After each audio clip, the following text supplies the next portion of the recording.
अध्याय 71 ठिकाने पर हमला। क्या तुम पागल हो? वो डाकुओं का अड्डा है, भागो। जुबिन रायन लगभग पागल हो गया था, उसकी आंखों में गुस्सा भरा था और वो नकुल शॉ के पूरे परिवार को कोसना चाहता था। ये 11 भयंकर और जानलेवा डाकू ऐसे नहीं थे जिनसे वो मुकाबला कर सकें। अकेले 3 छठे रैंक के डाकू ही उनके लिए मुसीबत थे और वहां अभी भी चौथे और 5वें रैंक के कई योद्धा थे। भाई शॉ, ये बहुत खतरनाक है। आप मजाक तो नहीं कर रहे? तनु शॉ भी हैरान थी। डाकुओं से हुई मुठभेड़ों के बाद अब वो उनके जानलेवा तरीकों को समझ चुके थे। भागो, पीछे हटो, अभी भी समय है। जुबिन रायन का दिल आग की तरह जल रहा था।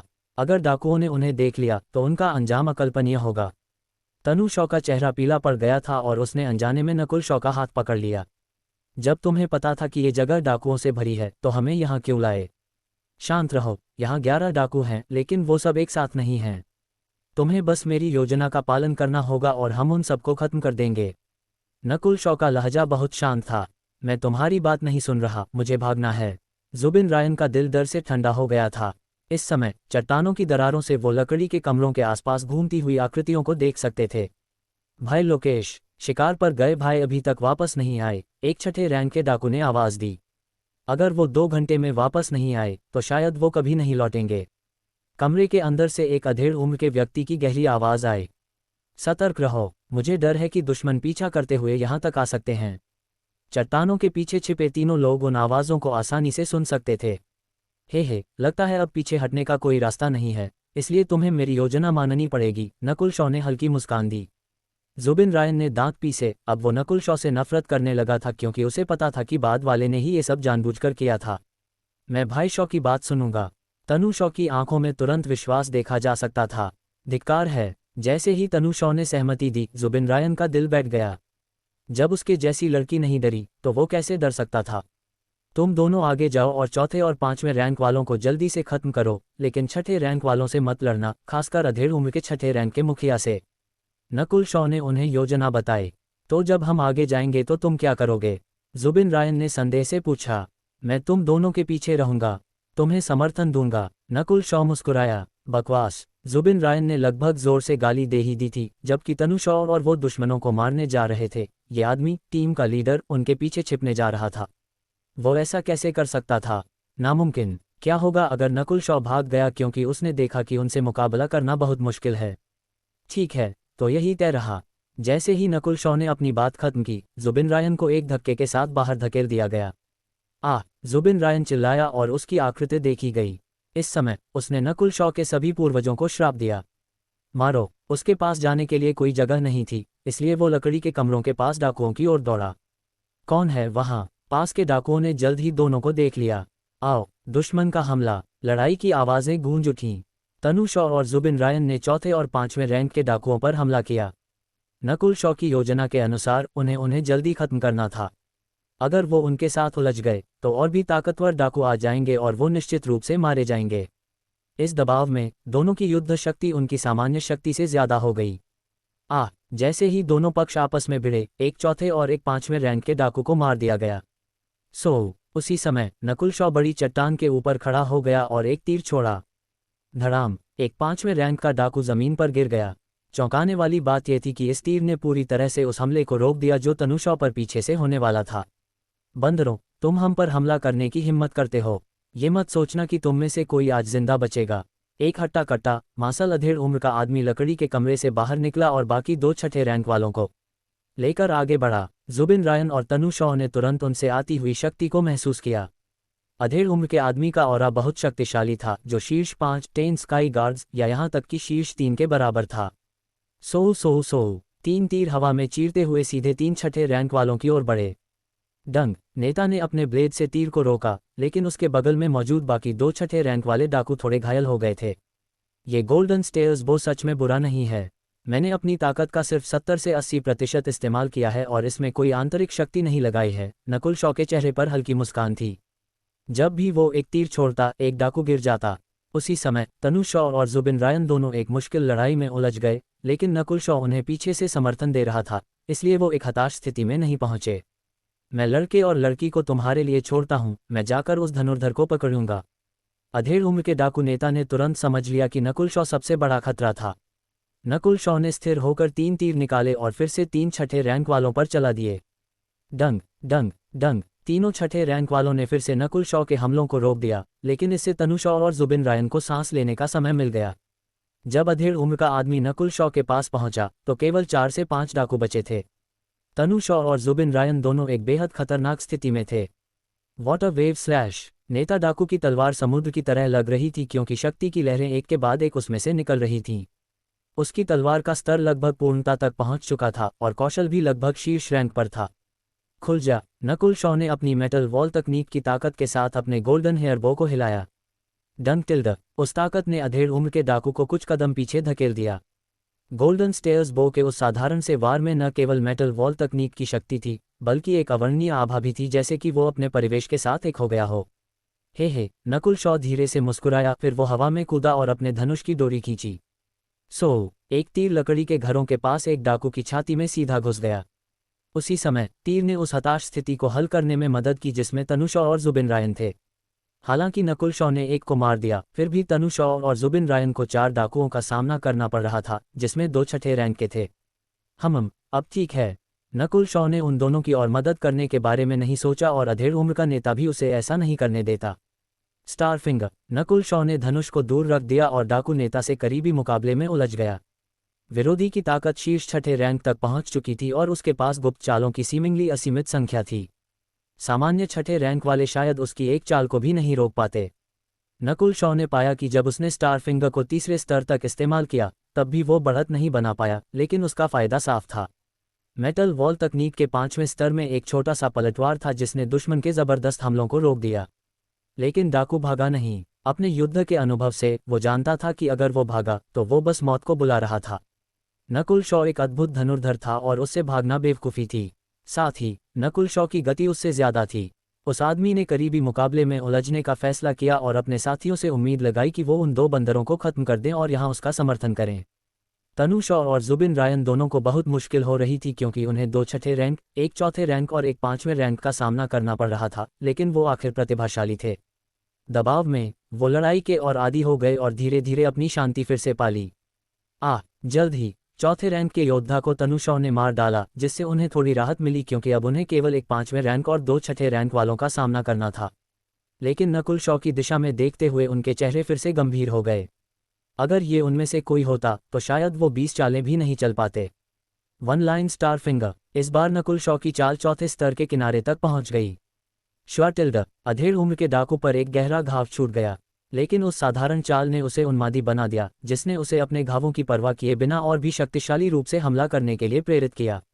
नेता अपनी जान दांव पर लगा रहा था और वो अपने दुश्मन के साथ मिलकर खत्म होने के रास्ते पर भी चला गया।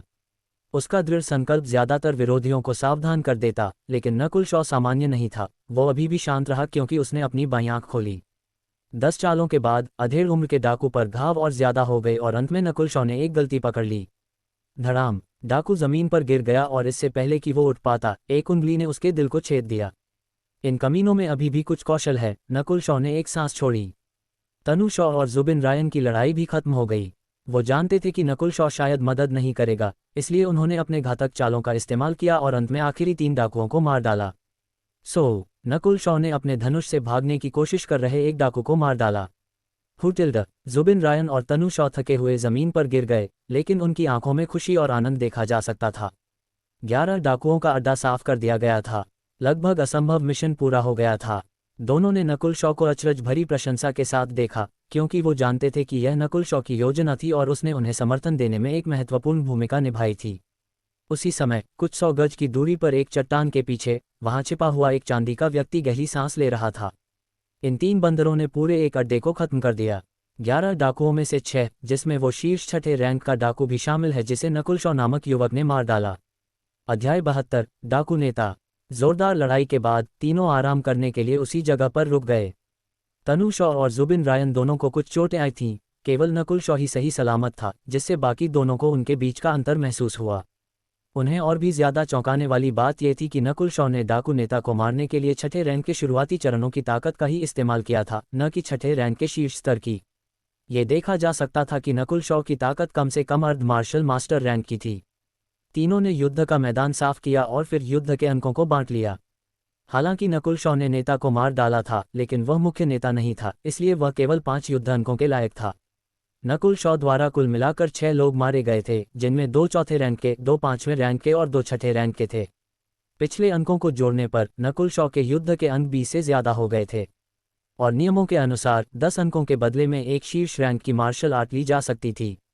आधे घंटे बाद हमें अब निकलना चाहिए, यहाँ ज्यादा देर रुकना ठीक नहीं है, नकुल शॉ ने आदेश दिया, क्योंकि वो टीम का कप्तान था। हाँ, जुबिन रायन और तनु शॉ दोनों तुरंत सहमत हो गए। उन्होंने नकुल शॉ पर पूरी तरह से भरोसा किया। टेंग चेंग चेंग, तीनों ने अपनी गति बढ़ाई और जल्द ही घाटी से निकल गए। 3 के जाने के 2 घंटे बाद 3 काली आकृतियां अंधेरे आसमान से उड़ती हुई आई और लकड़ी की झोपड़ी के सामने उतरी। नेता लोकेश सहित 11 लोग मर गए हैं, जिनमें से आधे एक धनुर्धर के शिकार हुए हैं। एक काली परछाई की आवाज ठंडी और भावहीन थी। मेरे डेसोलेट डिस्ट्रक्शन बैंडिट्स को छूने की हिम्मत किसने की? आकृतियों में से एक ने धीरे धीरे अपनी हथेली उठाई और एक शक्तिशाली हवा की लहर ने कई मीटर के दायरे में सब कुछ चीर दिया। दोनों काली आकृतियों ने दबाव महसूस किया, हालांकि वे अभी अभी मरे हुए अधेड़ उम्र के आदमी से कमजोर नहीं थे। होंग, हटे कट्टे शख्स ने अपना हाथ हिलाया और सामने के घर ढह गए। उस पल हटे कट्टे शख्स से आने वाला ऑरा उच्च स्तर के घातक जानवरों के बराबर था। भगवान देवासिस, अन्य 2 अर्ध मार्शल मास्टरों के दिल उछल पड़े। उस हत्यारे को ढूंढो, मैं उन्हें वो सब 10 गुना वापस दूंगा जो उन्होंने मेरे आदमियों के साथ किया। गुस्से में ठंडी आवाज हवा में गूंजी। उसी समय रहस्यमयी युवा जो टीमों में बंटे हुए थे, डाकुओं की जान ले रहे थे। स्काई गार्ड्स बटालियन के हर किसी में अत्यधिक क्षमता थी। इस माहौल में वे जल्दी से मजबूत हो गए, लेकिन हताहत भी हुए। 10 स्काई गार्ड्स के अलावा 7 या 8 चांदी की आकृतियां कुल युद्ध अंकों की गणना करने के लिए रात में मिल गईं। रात में नकुल शॉ की नज़र अभी भी एकदम सही थी, लेकिन इस बात को ध्यान में रखते हुए कि तनु शॉ और जुबिन रायन दोनों थक गए थे, उसने हमला न करने का फैसला किया। तीनों ने एक काफ़ी सुरक्षित जगह ढूंढी जहां उन्होंने आराम करने का फैसला किया और जहां कोई डाकू नहीं थे। दूसरा दिन तीनों की टीम ने फिर से डाकुओं को खोजना शुरू कर दिया। अरे, यहाँ क्या हो रहा है? डाकू कम क्यों हो रहे हैं? नकुल शॉ को जल्द ही एक समस्या का पता चला। उन्होंने लंबे समय तक चारों ओर खोजबीन की और डाकुओं से मिलने के बजाय वे दूसरी टीमों से मिले। जुबिन रायन ने सोच समझकर कहा, यह इसलिए होगा क्योंकि स्काई गार्ड्स बटालियन ने कल रात बहुत सारे डाकुओं को मार डाला और बाकी लोग खुद को छिपा चुके हैं। नकुल शॉ ने सिर हिलाया और इस विचार को बहुत तार्किक पाया। अगर वो डाकू पहाड़ों में छिप गए तो उन्हें अपनी बाईं आंख से भी ढूंढना मुश्किल होगा। हमें और गहराई में जाना होगा। नकुल शॉ अभी भी रास्ता दिखा रहा था। कई बार वो पेड़ों पर चढ़कर अपने आसपास का जायजा लेता था। अचानक 10 मील दूर एक इंद्रधनुषी रंग का धुआं दिखाई दिया जिसने उसका ध्यान खींचा। ये दूसरी टीम का आपातकालीन संकेत है। तनु शॉ चिल्लाए, बचाव के लिए जाओ। नकुल शॉ उस दिशा में दौड़ने वाला पहला था, लेकिन जैसे ही उसने अपनी बाईं आंख खोली उसके भाव बदल गए। खतरे में फंसा समूह पिंटू का था। स्काई गार्ड्स बटालियन के 8 युवा 15 डाकुओं के एक समूह से घिरे हुए थे। 2 काले कपड़े पहने डाकू थे जो अर्ध मार्शल मास्टर रैंक तक पहुंच चुके थे और 3 तीसरे रैंक के थे, जबकि बाकी चौथे और 5वें रैंक के थे। इस समय दोनों पक्ष एक दूसरे से लड़ रहे थे, लेकिन युवा बाहर नहीं निकल पा रहे थे। सौभाग्य से पास में मौजूद 4 लोगों की एक टीम दौड़कर आई, जिससे उन्हें थोड़ी उम्मीद मिली। सो लेकिन ठीक इसी समय जंगल में छिपे हुए 3 या 4 डाकू धनुर्धरों ने अपने तीर चलाए। स्काई गार्ड्स बटालियन के कुछ सदस्य घायल हो गए। क्लाउड स्वेइंग फिस्ट, पिंटू ने अपनी शीर्ष रैंक की मार्शल आर्ट से डाकुओं को पीछे धकेल दिया, जिसे शीर्ष स्तर तक प्रशिक्षित किया गया था। लेकिन वो उन्हें मार नहीं सका क्योंकि अर्ध मार्शल मास्टरों में से एक उसे व्यस्त रखे हुए था। बॉस, 3 और बंदर आ रहे हैं, जंगल में छिपा एक धनुर्धर 2 काले कपड़े पहने शख्स को बताया। जो 3 आए थे वो नकुल शॉ की टीम थी। अपनी बाईं आंख से नकुल शॉ ने सबसे सीधे रास्ते का विश्लेषण किया और धीरे धीरे करीब आ गया। जब वो 100 गज के भीतर था तो नकुल शॉ अचानक रुक गया और अपना धनुष निकाला। सो नकुल शॉ ने लगातार अपने धनुष को खींचा और जंगल में छिपे धनुर्धरों को एकदम सही निशाना लगाया, जिससे पिंटू की टीम को कुछ सांसें लेने का समय मिल गया। मारो, डाकू और युवा लड़ाई में उलझ गए। नकुल शॉ और दूसरी टीम के शामिल होने से स्काई गार्ड्स बटालियन का पक्ष धीरे धीरे फायदे में आ गया। समय के साथ युवा और भी बहादुर होते गए। बंदरों के झुंड, तुम सब यहीं रुको। जंगल से एक गहरी ठंडी आवाज गूंजी। श्वा अंडस्को। जंगल के दूसरी तरफ से एक बड़ा दबाव आया, जिससे युवाओं का दिल उछल पड़ा। आवाज का मालिक एक आंख वाला आदमी था जिसने एक काला लबादा पहना हुआ था। अच्छा नहीं, यह एक मार्शल मास्टर है। पिंटू का चेहरा पीला पड़ गया क्योंकि उसका दिल धड़क उठा। आने वाला व्यक्ति डाकुओं का मुखिया था। बंदरों, मरो। एक आंख वाला आदमी उड़कर आया और उसके ऑरा ने युवाओं को सांस लेने में भी असमर्थ बना दिया। ब्रेकिंग विंड पाम, गड़गड़ाहट जैसी तेज आवाज के साथ हथेली सीधे पिंटू की ओर बढ़ी। सब लोग, इसे रोको, पिंटू चिल्लाया और उसने अनिल के साथ मिलकर हमले को रोकने के लिए अपनी ताकत लगाई। पेंग, विस्फोट ने हवा की एक लहर पैदा की जो अपने रास्ते में सब कुछ धकेलती चली गई, जिसमें अनिल और पिंटू भी शामिल थे, जिन्हें 7 से 8 मीटर पीछे धकेल दिया गया। वाह, जिन्होंने सीधे हमले को सहा था, पिंटू और अनिल दोनों ने मुंह से खून निकाला। ये दोनों 10 स्काई गार्ड्स में 5वें और 7वें स्थान पर थे और उनकी ताकत अर्ध मार्शल मास्टर के आसपास थी। लेकिन यहाँ तक कि ये दोनों भी कई अन्य छठे रैंक वालों की मदद से इसे एक चाल को रोक नहीं पाए। नकुल शॉ, प्रीतम, आओ और मदद करो, पिंटू चिल्लाया और उसने नकुल शॉ और दूसरे समूह के नेता से मदद मांगी। सभी टीमों का नेतृत्व 10 स्काई गार्ड्स में से कम एक द्वारा किया जाता था और इस समय नकुल शॉ और प्रीतम सहित 10 स्काई गार्ड्स के 5 सदस्य मौजूद थे। बेंग, नकुल शॉ ने दूर से अपने धनुष की डोरी खींची और उसने अपनी आंतरिक शक्ति इसमें डाली। इस तीर की शक्ति अर्ध मार्शल मास्टरों की जान को नुकसान पहुंचा सकती थी। इल्यूजन विंड ब्लेड, दूसरे नेता ने अपनी पूर्ण उच्च रैंक की मार्शल आर्ट का इस्तेमाल किया और पीछे से हमला किया। क्लाउड शटरिंग फिस्ट, पिंटू ने तुरंत एक मुट्ठी का कौशल इस्तेमाल किया, जबकि उसके बगल में अनिल ने एक तलवार का इस्तेमाल किया। 5 महान प्रतिभावानों का हमला एक आंख वाले आदमी तक पहुंचा। ये प्रतिभाशाली लोग कहाँ से आए? एक आंख वाला आदमी चिल्लाया और उसी समय उसने अपनी उन्मत्त आंतरिक शक्ति को बढ़ाया। ब्लैंग, नकुल शॉ का तीर टुकड़ों में टूट गया। डोंग डोंग डोंग, सभी हमलों को रोक दिया गया और एक बार फिर स्काई गार्ड्स हवा में उड़ गए। क्या ताकत है? नकुल शॉ काफी हैरान था। एक मार्शल मास्टर अपनी आंतरिक शक्ति को छोड़ सकता था और लंबी दूरी के हमले बना सकता था। अगर उनमें से कोई भी अकेले उसका सामना करता तो शायद वो 2 चालों में ही अपनी जान गंवा देता। इस समय पिंटू और अनिल दोनों को हल्की चोटें आई थीं। 7वें रैंक के मार्शल मास्टरों से आने वाली आंतरिक शक्ति बिजली की तरह वार कर सकती थी और चौथे और 5वें रैंक वालों को तुरंत धूल में बदल सकती थी। केवल नकुल शॉ को करीबी मुकाबले में लड़ने की जरूरत नहीं थी, क्योंकि वो बार बार अपने धनुष को खींचता था और हर तीर एक आंख वाले आदमी की सबसे छोटी कमजोरियों की ओर उड़ता था। नकुल शॉ द्वारा अपने तीर चलाने की पूरी शक्ति ने एक आंख वाले डाकू के आंदोलनों को खतरे में डाल दिया। बदमाश, लगता है घाटी में मेरे आदमियों को मारने वाला तुम ही थे। एक आंख वाला आदमी अचानक अपनी आंखों में मारने के इरादे के साथ घूम गया। तो क्या हुआ अगर मैं था? नकुल शॉ ने ठंडी हंसी के साथ कहा। मारो। डाकू ने अन्य युवाओं के हमलों की परवाह नहीं की और सीधे नकुल शॉ की ओर बढ़ गया। नकुल शॉ डर से उछल पड़ा और वो तुरंत भागने के लिए लाइटली फ्लोटिंग फेरी का इस्तेमाल करने लगा। भागो मत, एक आंख वाला आदमी करीब और करीब आता गया क्योंकि वो एक मार्शल मास्टर था और इसलिए वो नकुल शॉ से तेज था। Shattering mountain palm, martial master की हथेली हवा में चीरती हुई नकुल शॉ की ओर बढ़ी। अगर यह उसी रैंक का कोई और योद्धा होता तो सिर्फ आंतरिक शक्ति ही उसे मार सकती थी, लेकिन नकुल शॉ सामान्य नहीं था। Mysterious wind palm, Nakul Shaw हवा में मुड़ा और उसके दिमाग में उस लड़की की हथेली की छवि दिखाई दी। फिर उसने गहरी सांस ली क्योंकि उसकी हथेली पर एक नीला प्रकाश बन गया और फिर दोनों हमले जोर से टकराए।